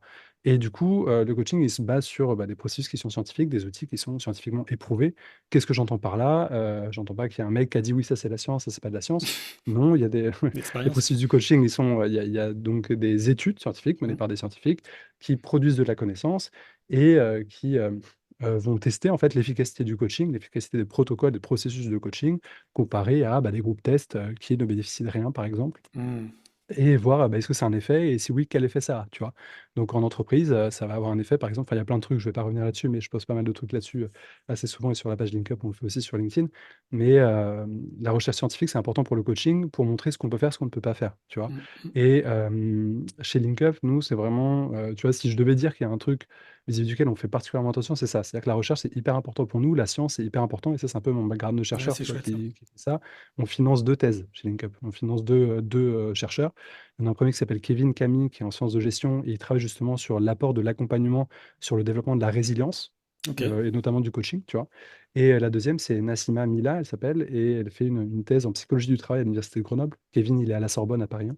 Et Nassima, elle bosse sur l'impact des changements organisationnels sur la qualité de vie au travail, notamment le congé menstruel. Donc, quand tu apportes dans une entreprise un changement organisationnel, quel impact ça a sur la QVT, sur les RPS en Super général, tu vois, chouette. bref. Super Donc, chouette. c'est des thématiques hyper intéressantes. Et nous, c'est hyper important de créer de la connaissance qu'on puisse ensuite appliquer au coaching et pour augmenter la somme de connaissances qu'on a sur le coaching pour nous offrir d'autres processus, d'autres outils et renforcer aussi la connaissance qu'on a de ce qui fait que le coaching marche, en fait, dans quelles conditions ça marche, comment il marche, etc., etc. Ça, c'est hyper important. Et du coup, je pense que c'est aussi un critère de choix dans les écoles. On n'est pas la seule école à avoir cette fibre, évidemment. Même si nous, on la pousse vraiment à fond, parce que comme je te disais, moi j'ai le background de chercheur qui fait que on est la seule école de coaching, ça c'est clair, qui finance des thèses. Ça c'est évident, qui finance la recherche. Après, il y a d'autres écoles dans lesquelles il y a des chercheurs qui ont un background de chercheur, mais ils ne financent pas des thèses pour autant. Tu vois. Mais ça c'est autre chose.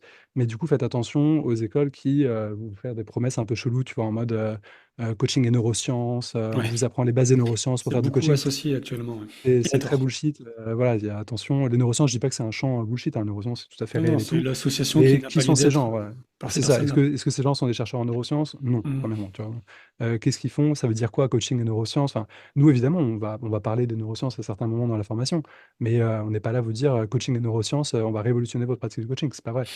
Les neurosciences, c'est un domaine de recherche qui permet de mieux comprendre le fonctionnement du cerveau et donc de mieux comprendre des phénomènes psychologiques sur lesquels on va se baser quand on travaille. Donc, un biais cognitif, par exemple, je ne sais pas si tu vois ce que c'est, mais je pense Très que tout le bien, monde ouais, voit ce bien que c'est sûr. avec le Covid, on en a beaucoup parlé. Mais un biais cognitif, ça s'explique parce que il y a des fonctionnements neurologiques qui font qu'on fait des associations, en fait. Les heuristiques. Et les neurosciences nous permettent de connaître ça. Mais derrière, ce qui est activable en coaching, c'est de lier ça à une théorie en psychologie, pas la neuroscience elle-même, tu vois.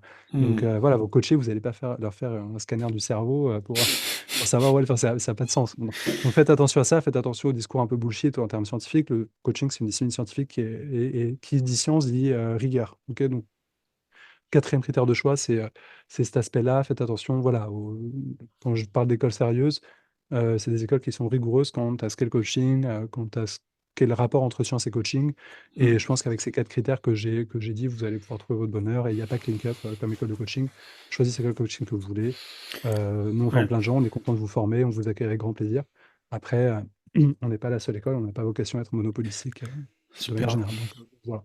Super. Ok, Vous avez répondu. certification, logistique, relation rencontre avec l'école, si ça fit ou pas, et surtout la démarche Et scientifique. rigueur éthique, enfin scientifique, éthique et déontologique de manière générale, quoi. Ouais, ouais, ouais, je retiendrai surtout ce dernier point qui, moi, m'interpelle beaucoup parce que ça me plaît beaucoup, ces démarches Mm. pragmatiques, scientifiques, réplicables, etc.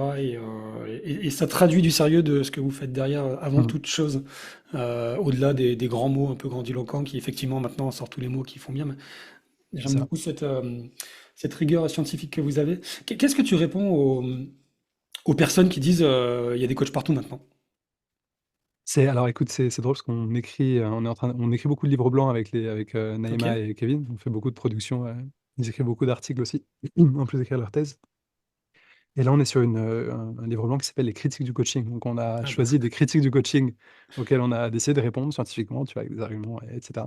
Et l'un des grands axes, c'est le coaching est un phénomène de mode, il y a des coachs partout, etc. mm, Donc c'est drôle que tu me poses la question parce que c'est exactement l'une des critiques qu'on a soulevées. Je pense qu'il y a plusieurs axes de réponse à cette question et du coup, je me base pas sur le livre blanc parce que je l'ai pas en tête, j'ai pas cette partie en tête parce qu'elle n'est pas terminée.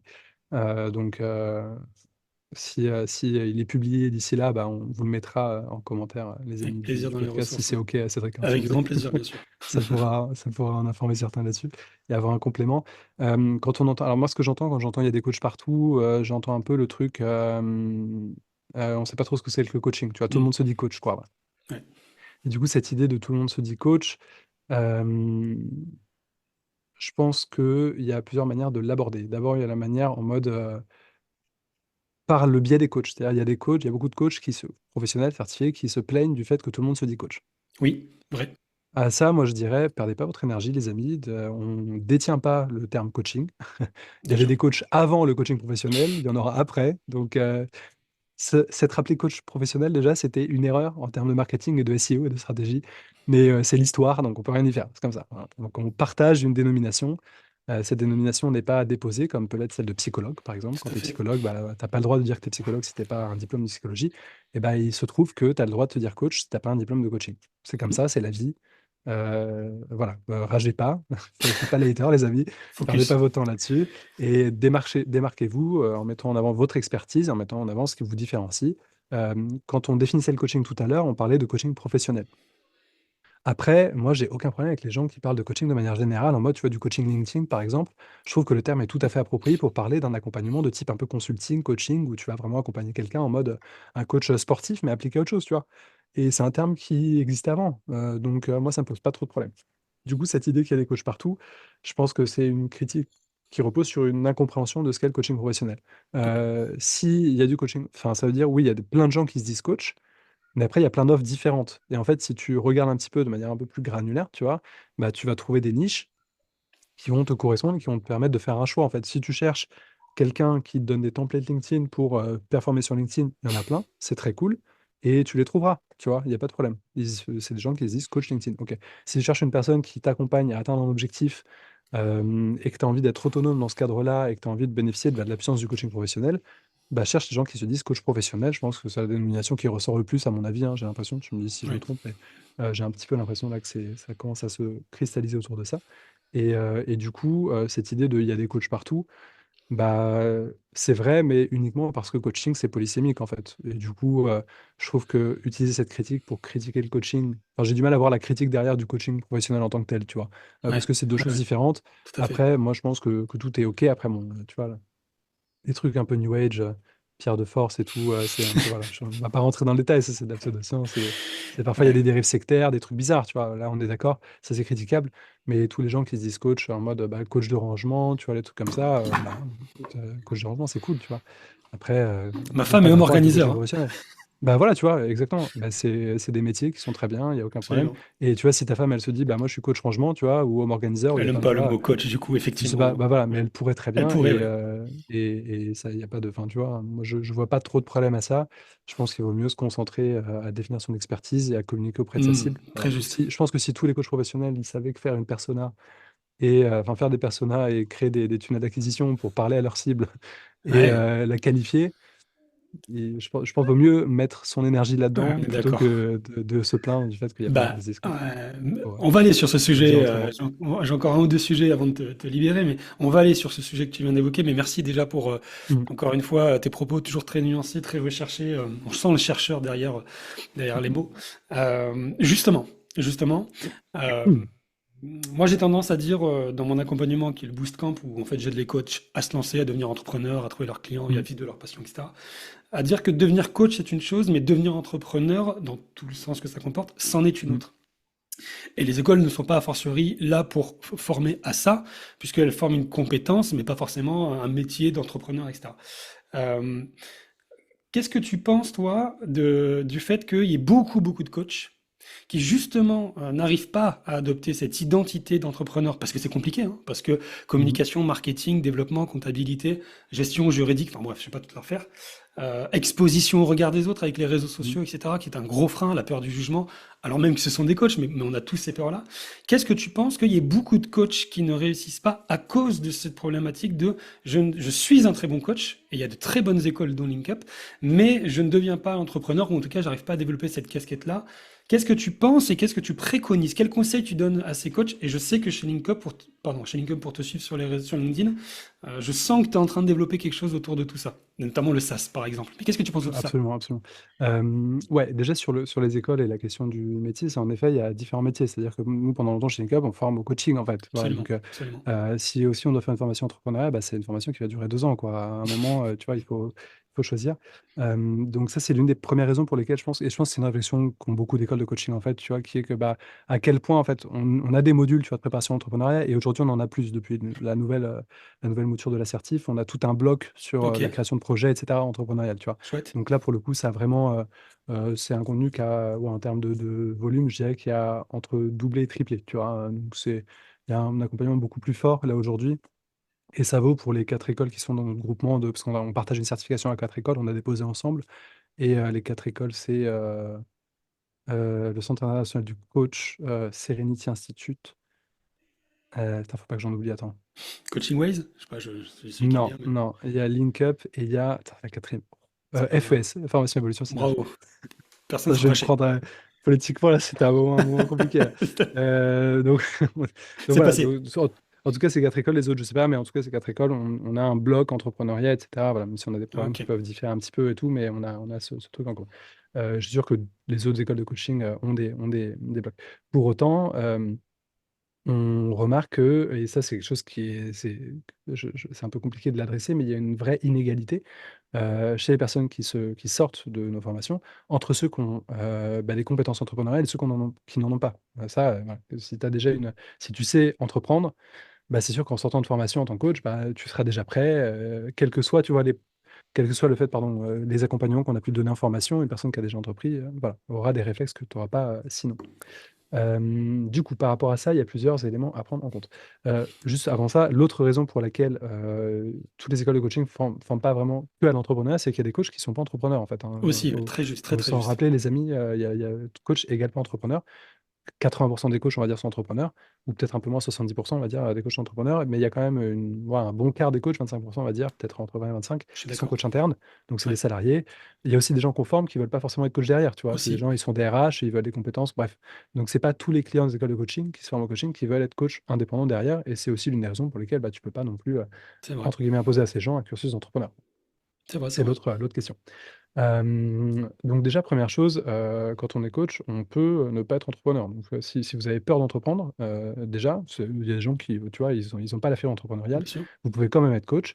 J'ai fait un post il y a pas longtemps là-dessus, je crois, où je détaillais un peu les trucs et il y avait dans les commentaires, il y avait d'autres solutions aussi qui étaient données. C'était très, très intéressant. Mais donc, coaching interne, possibilité. Tout à Faire du fait. portage salarial. Vous pouvez faire du portage salarial en Mm. étant coach. Vous pouvez rejoindre des agences de coaching, de recrutement. Il y a beaucoup d'agences de recrutement maintenant qui intègrent des coachs parce que dans leur offre d'outplacement ou de placement tout simplement, de prise de poste, ils intègrent du coaching dedans. Donc tu as des recruteurs, tu as des coachs, tu as des consultants, des formateurs, et tous ces gens-là, ils vont bosser ensemble pour répondre aux besoins d'un gros client, par exemple, tu vois. Donc imagine, je sais pas, tu as Total qui va prester telle agence, tu vois, de recrutement pour recruter un manager. Bah, de plus en plus, ces agences-là, elles vont proposer un coaching aussi en prise de poste, tu vois. Et la personne qui fait le coaching en prise de poste, bah, c'est un coach. Donc, voilà, j'ai parlé il y a pas longtemps avec une coach qui était formée chez Cup qui me disait ah, bah, je réponds à une agence là qui veut m'embaucher. Tu me conseilles de donner quoi de demander quoi comme salaire, tu vois. Voilà. Et du coup, elle allait être embauchée par une agence parisienne qui fait du recrutement et de l'outplacement, qui avait besoin d'un coach dans leur équipe, tout simplement. Donc, de Ok. plus en plus d'agences comme ça vont recruter des coachs. Donc, voilà, faites attention à ça. Et il y a aussi, ça on l'a dit, les couveuses. Ça permet d'avoir un statut différent. Donc bref, il y a des possibilités pour être coach sans être entrepreneur. Si jamais c'est un gros blocage pour vous, soyez pas bloqué par ça, il y a des possibilités. Et ça, c'est la première chose à dire. Ensuite, si vous voulez être coach entrepreneur et que bah, vous n'avez pas d'expérience de l'entrepreneuriat, commencez à apprendre. commencez à réfléchir à votre projet pas en sortie de formation. Nous, évidemment, en formation, on leur dit de, de se préparer dès le début, tu vois, mais je pense que ça va pas de soi, il faut le dire et le répéter. Quand vous avez un projet entrepreneurial, ça prend du temps. Donc déjà, ayez un matelas de sécurité, tu vois, si vous êtes parti dans le cadre d'une rupture conventionnelle ou que vous êtes encore en poste, bah, essayez de concilier les deux choses et faites en sorte de sortir de formation en sachant que bah, une activité démarrée de zéro, tu peux avoir de la chance, mais a priori, tu vas pas dégager 10 K par mois, jour un, tu vois? Il y a peu de chance, donc sauf si tu es un Et génie, même jour ou que 50. tu voilà, c'est ça, ou que tu as énormément de chance, mais bon, en général, c'est quoi? Entre 6 mois et 1 an peut-être pour commencer à Ouais, générer un c'est salaire ça. intéressant, tu vois? Ça peut être, entre 6 mois, 1 an et demi, tu vois? Genre, Mm, ça dépend des conditions et tout.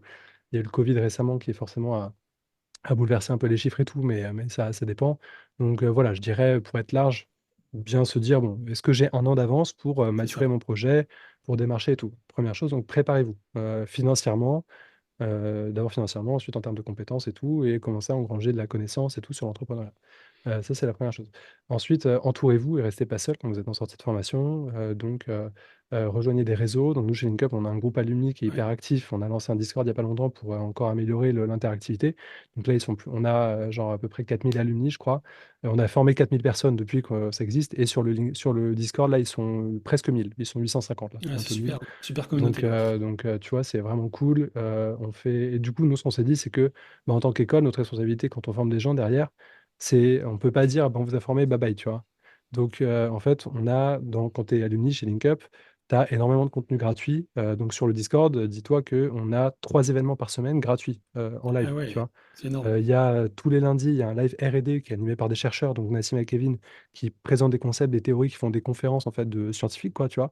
Hem Ensuite, 2 fois par mois, on a des analyses de pratique gratuites, animées par des gens de la communauté, en fait. C'est trop bien, trop cool, tu vois? Donc une analyse de pratique, pour ceux qui sont pas coachs, qui savent pas ce que c'est en gros se rassembler entre coachs, tu vois, ils sont 8 ou 9 max et parler de problématiques, rencontrées en accompagnement, en fait, tu vois? Ah «Ah bah, super. j'ai utilisé tel outil, je me suis senti bizarre, c'était mon client, il a réagi de telle manière, qu'est-ce que vous me conseillez de faire?» Tu vois?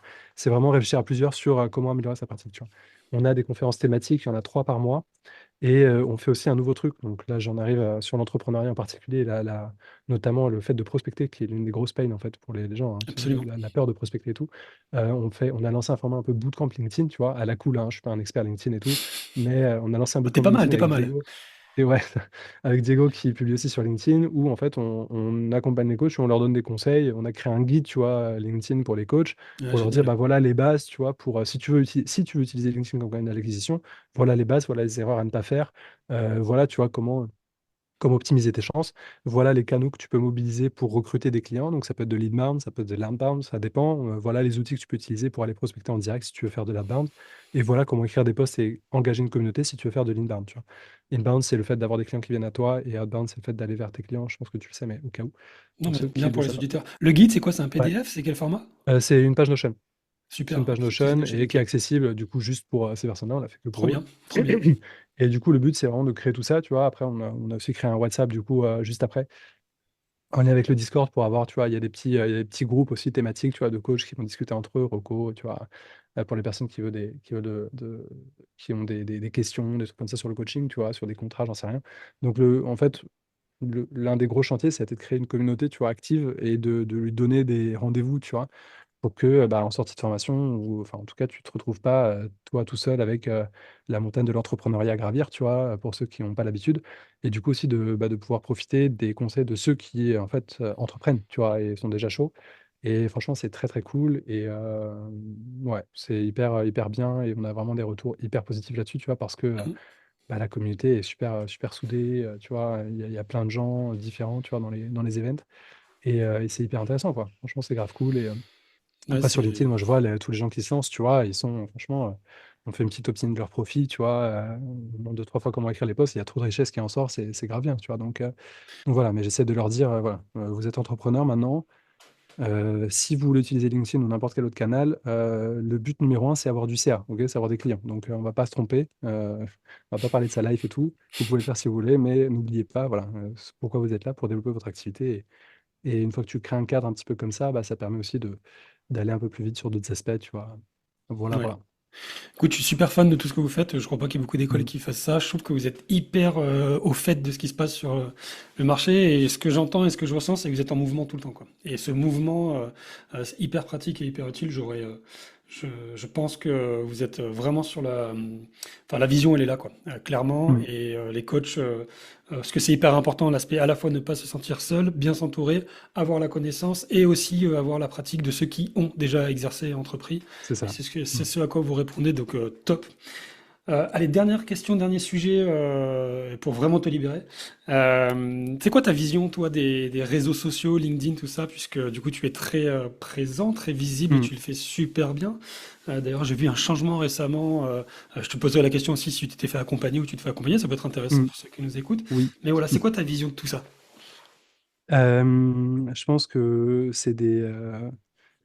Alors, c'est quoi ma vision dans le cadre où tu veux les utiliser pour Ouais, pardon. ton activité professionnelle. Absolument. Ouais, bien sûr. Ma vision, c'est que c'est des réseaux qui sont construits pour capter l'attention. Et donc, si tu veux les utiliser en tant qu'entrepreneur pour développer ton activité, il faut que tu sortes de la logique de consommation dessus. Parce que sinon, tu vas perdre beaucoup de temps et au lieu d'être acteur du réseau, tu vas être consommateur et en fait, enfin, tu vas te perdre dans le réseau, tu vas scroller pendant des heures et ça sert à rien. Voilà. Donc, c'est cool.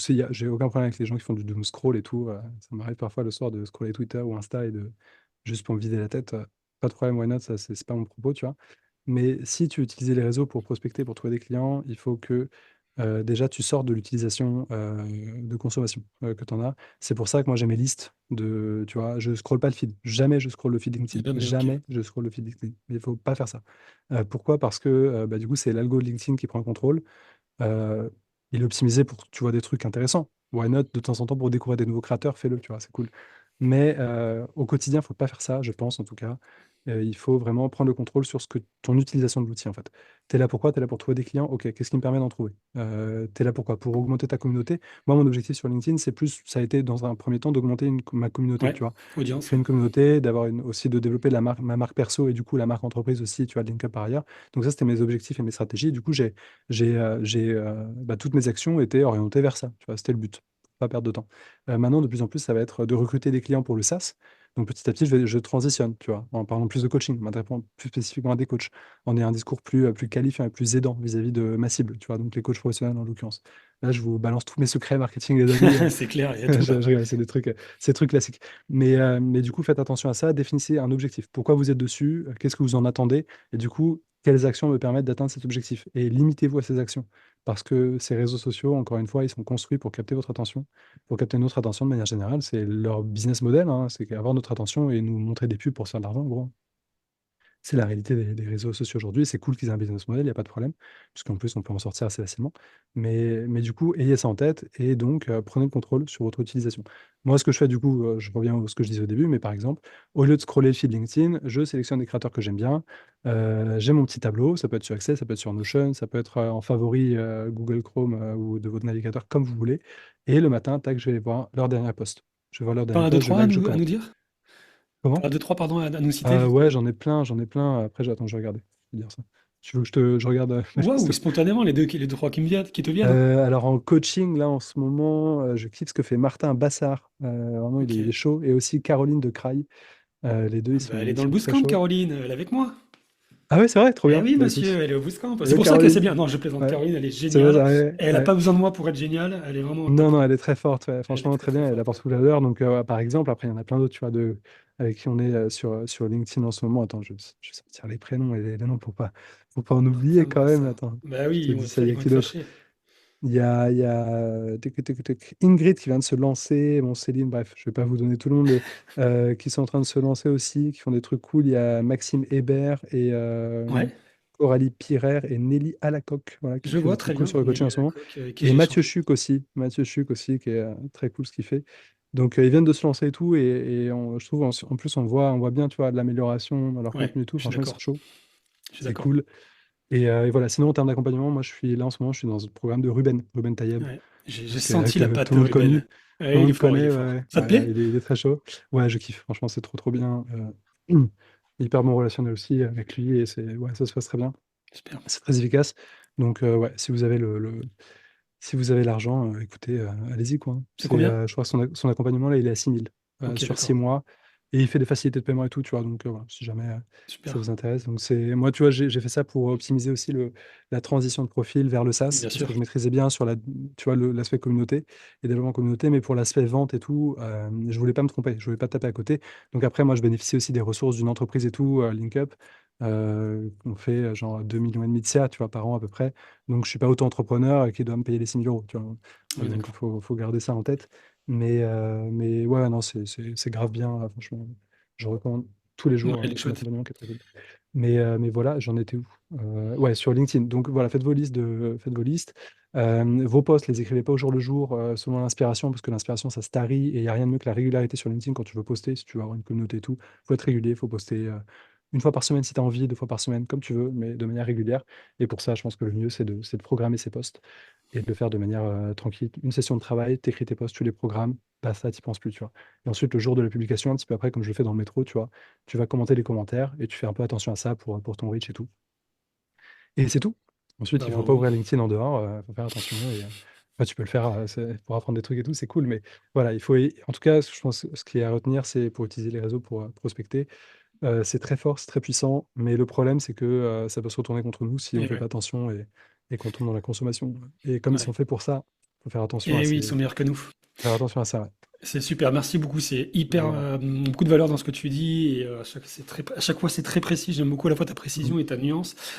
Juste une envie ou des velléités d'aller sur l'aspect format vidéo avec Instagram ou autre ou pas forcément parce que j'ai vu que tu as fait Ouais, quelques ouais, vidéos. bah déjà, je le fais de manière un peu, bah, pour le coup, pas régulière sur LinkedIn, mais parfois, je me lance dans la production vidéo, je fais des vidéos et je les poste et après, j'arrête.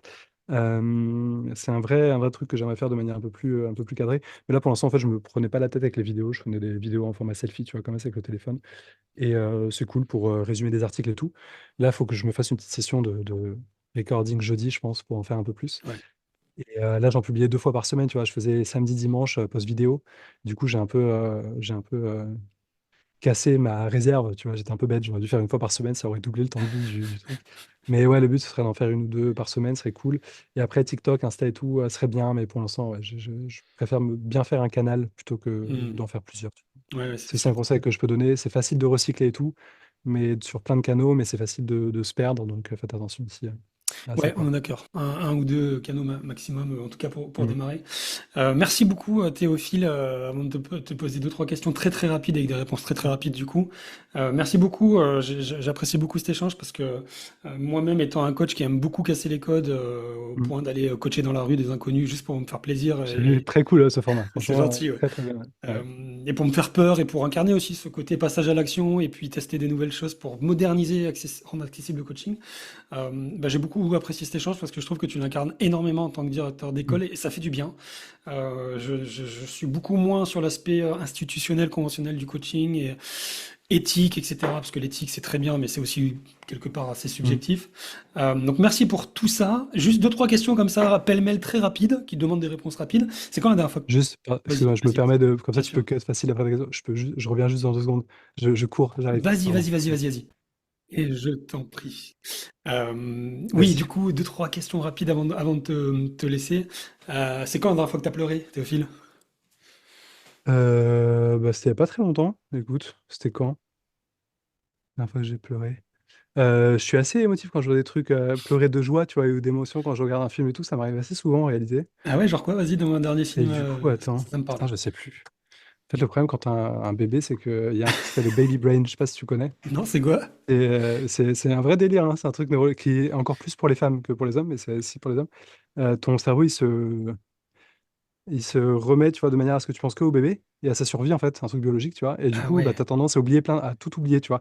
Et il y a des incroyable. femmes qui ont carrément, c'est vraiment plus fort pour elles, qui ont tendance à oublier des trucs, genre, enfin, littéralement, tu vois, à oublier où est-ce que j'ai mis mon pot de je sais pas quoi, tu vois, t'oublies, tu vois. Ah ouais, d'accord, ok, Bref. je connaissais pas. Et moi, Ouais, du je vois coup, bien l'idée. là, attends, c'était quoi? J'ai... Bah, attends, il y a pas longtemps, j'ai vu. C'était il y a quelques mois, tu vois, il y a 5 6 mois, mais j'ai vu The Fabelmans de Spielberg. Ok. Et un trop beau film et tout, tu vois, hyper émouvant et tout. Et j'étais là, c'est trop émouvant. Sinon, c'est quoi récemment que j'ai vu? J'ai vu un truc, attends. Tu sais, tous les trucs un peu. Genre en fait, je suis un peu un... Quand je vois des films en mode avec des belles histoires et tout, tu vois, Mais je suis tu pareil, hein. sais, un peu émouvant et tout, tu vois, même si c'est des trucs, mais tout pété, tu vois, avec le pire scénario et tout, je te jure, je suis là, ça m'émeut. C'est C'est vraiment beau, juste la c'est petite beau. larme, tu vois. C'est beau des âmes qui Mais pleurent dans les sinon, films. ouais, sinon, réellement, enfin, pleurer vraiment de genre de joie et tout ça, bah, quand. Attends. Ah oui, si, si, ouais, ouais. Quand mon bébé, il avait 2 jours, on était à l'hôpital, on n'en pouvait plus avec ma femme, tu vois, on était fatigué parce qu'il avait du mal à prendre le sein et tout. Et en fait, c'est très stressant. Enfin, ça nous a hyper stressant. On a eu une mauvaise expérience avec l'encadrement, enfin, les infirmières et les infirmiers qui Personnel, étaient ouais. là, tu vois, parce qu'en fait, eux, ils sont hyper stressants. Et en tout cas, dans cet hôpital en question que je vais pas nommer, parce qu'il y en a où c'est un peu différent, tu vois. Là, ils nous avaient donné une feuille avec pour noter, tu vois, les heures de manger du bébé, pipi, caca, machin, un truc comme ça, tu vois. Ouais. Ils nous disaient, alors, le bébé, il doit manger toutes les temps d'heures. Et si à ce moment-là, tu vois, si donc toutes les 3 heures ou 2 heures, je sais plus, tu vois, s'il est endormi, tu le réveilles, tu lui donnes à manger et tout, tu vois. Et nous, on était là, ok, mais le problème, c'est que le bébé, ben, il avait pas envie, en fait, il voulait manger quand il Ouais, avait bah envie de oui. manger. Du coup, c'était trop dur, on dormait pas, on était crevés. Et un jour, il y a une dame qui rentre, tu vois, enfin, on les appelle, on sait pas quoi faire, le bébé, il veut pas prendre à manger, il veut pas manger, il va bien, on sait pas, tu vois. Et la meuf, elle nous crie dessus, tu vois. Mais non.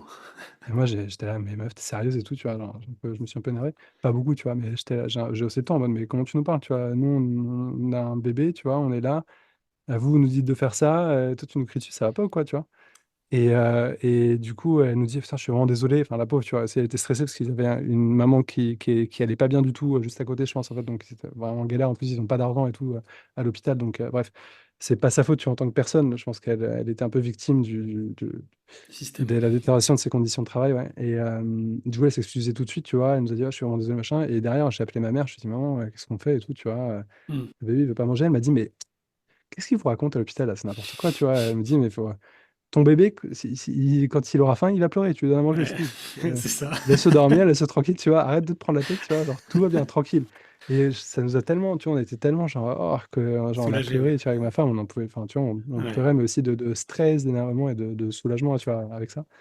Donc ça, c'était, ouais, c'était assez fort. Ouais. Ah, merci Et pour le quoi d'autre? partage. Ouais, voilà, ouais, Ah, mais merci pour le partage, c'est voilà, touchant, voilà. c'est sincère. Mm. Vive les papas qui pleurent. Ouais. C'est quoi la musique que t'écoutes quand ça va pas? J'écoute beaucoup de musique. Musique que j'écoute beaucoup, Bob Dylan, si je dois en Ah, choisir un, Bob quand ça va Dylan. pas, Très ouais, chouette. petit Blood Très on the chouette. Tracks, là, quand ça va pas, franchement, les chansons, elles sont tellement belles, Ouais. et paroles et tout. Si je devais choisir qu'un, voilà, ça. Après, en ce moment, là, je sais pas pourquoi, parfois, je sais pas si ça t'arrive pareil, des petites, genre des petits blinks du passé, tu vois, de ce que t'écoutais Ah, avant, si, tu vois. moi, je suis très très passé, Et, moi. mais vraiment, c'est des trucs que j'écoutais quand j'étais adolescent, et genre, d'un coup, tu sais, j'ai envie d'écouter cette chanson, tu Ouais. vois. Et là, en ce moment, je sais pas pourquoi, genre, de temps, ça m'est arrivé de le faire un peu compulsivement il y a quelques temps, mais là, ça revient un peu. C'est The Reason de Hoobastank. Je sais pas pourquoi, parce que quand j'écoute, Oh, le je fais ah, classique! waouh! Oh, le classique Ouais, c'est ça, générationnel, quoi. exactement. Et c'est vraiment, c'est tellement, tu sais, genre le rythme et tout, c'est tellement lancinant et tout, tu vois, que Ah, ouais, non, ça fait rêver. ouais, Tu sais, c'est et bon, sinon, ça. ouais, il y a ça. Et là, en ce moment, j'écoute beaucoup Billie Eilish en ce moment. Là, je kiffe vraiment son dernier Ah, elle album. est forte, hein. Ouais, J'aime beaucoup franchement, aussi c'est Billie trop, trop Eilish, bien. ouais. C'est très Mm. planant, c'est très bien. Ouais, Allez, dernière, un conseil lecture. Si tu devais donner un seul livre à conseiller. ouais. Pareil, je lis beaucoup, beaucoup, beaucoup. Si je devais donner un seul livre à conseiller, bah, Le Frère Karamazov de Dostoïevski. Ok, c'est beau, très très joli. Si on doit en Euh, choisir qu'un, écoute, c'est dur de pas choisir celui-là, hein. ouais, bah, ouais, ouais. Non, mais Ouais. là, tu pars du high level. Euh, Ouais. ok, le mot de la fin pour toi, Théophile? Bah, si vous voulez être coach, faites-vous confiance, les amis, préparez votre projet et choisissez bien votre école. Voilà. Et le coaching, c'est un beau métier. Ouais, Donc, je partage. écoutez, voilà, hein. Merci beaucoup Théophile, c'était 1 heure et demie de pur plaisir, d'échanges sincères, Partagez. beaucoup de recherches, beaucoup de nuances, beaucoup de précision, beaucoup de finesse. J'aime beaucoup la capacité que tu as à faire des ramifications et modéliser tes pensées de manière assez rapide et ça me parle bien. On sent Mm. qu'il y a de la recherche derrière. Il y a un sujet qu'on n'a pas abordé, mais c'est pas grave, on va pas le faire et ça en dit long sur la qualité de l'école, c'est aussi la qualité de vie, enfin la qualité le bien-être au travail, pour faire large. Mm. T'as Très un important. petit peu, Mm. t'en as un peu parlé et je trouve ça super chouette que tu le fasses. Merci beaucoup d'avoir partagé ton savoir et ta science sur le coaching, mais aussi sur ta vision du métier, de l'entrepreneuriat et tout ce qui s'ensuit. Où est-ce qu'on te retrouve juste, si les gens veulent te contacter? Bah, sur LinkedIn, je pense que c'est le plus simple. Super. Eh ben, Sinon, mon adresse, c'est le. Non, je ne veux pas donner l'adresse, c'est une blague. et le 06, t'as Donc, un 06 à donner ou pas? non, non plus. Ouais, sur LinkedIn, LinkedIn, Théophile Laroussini sur LinkedIn. Et voilà, c'est le plus simple pour entrer en contact. Ouais, un petit message, un petit DM. Ok. Et voilà, hein. Eh ben, Ouais. vous pouvez le trouver facilement sur LinkedIn. Je mettrai toutes les ressources sur le résumé de l'épisode.